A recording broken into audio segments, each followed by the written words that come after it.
Hello, Elin here.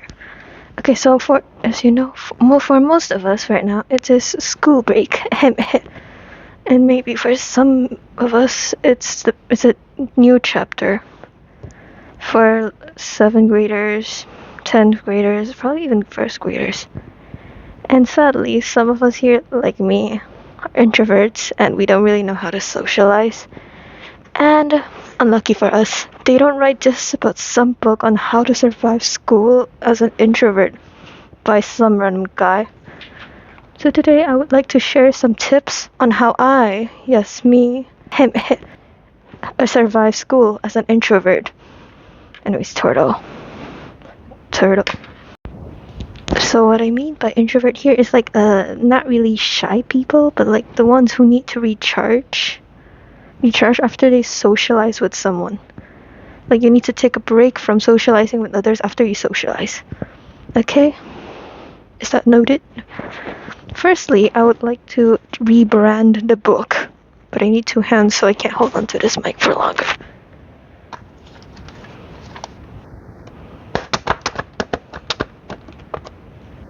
ASMR.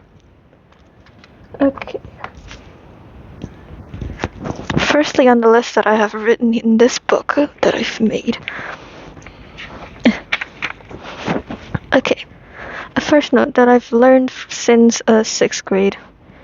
In 6th grade, I was kind of a quiet kid, one of the quietest kid in class, but not really second quietest. So the first one here I wrote is befriend quiet kids, specifically quieter kids. Okay, so I have this friend, let's call her, a random initial from her name, R. Yes, so I befriended her because she was the quietest girl in class, and that kind of led up to me meeting her friends. And right now we're all friends, well, at least most of us, and still contact each other. But if there's no quieter kids, then I guess the only option is to be befriended by someone extroverted.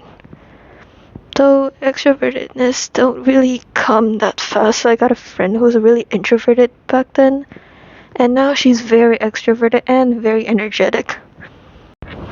Jingle jingle, pay attention. School's gonna start soon. Jingle jingle, pay attention. For the second one, I'm focusing on studying. I rely on teachers mostly for info I missed out on. So sometimes I go out for others out of school activities like competitions, so I sometimes miss out on lessons. I do have a few classmates from these few years, they're the same person kind of thing. And I do rely on them for the info I missed out on, but I usually rely more on teachers because it's their specialty.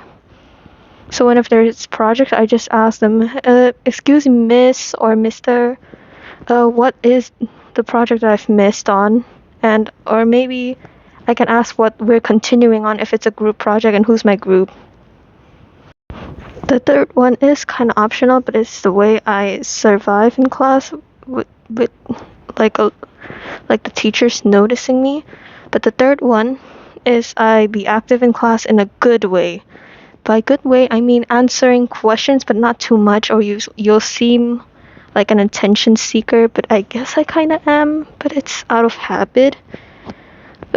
And the bad way here is those quiet kids in the back of the class. And the last one from this list, at least, it's sit at the front of the class. It depends on what front. For example, you have 5 rows, maybe sit at the first or second row, but I do prefer in the first row so I can see everything since, glasses and stuff. Though that's because usually, like the rumors and stuff, I guess, the stories, the loud kids usually sit at the back. And you can't really focus if you sit with them, and you can't really see well. So I do recommend that you sit at the front so you can hear the teacher well. And you don't really need to speak up loud when you're chosen to answer or talk to about something. I guess that's technically it for the first video. This is my first video. I don't know what to talk about. But yeah, that's it. Enjoy this turtle.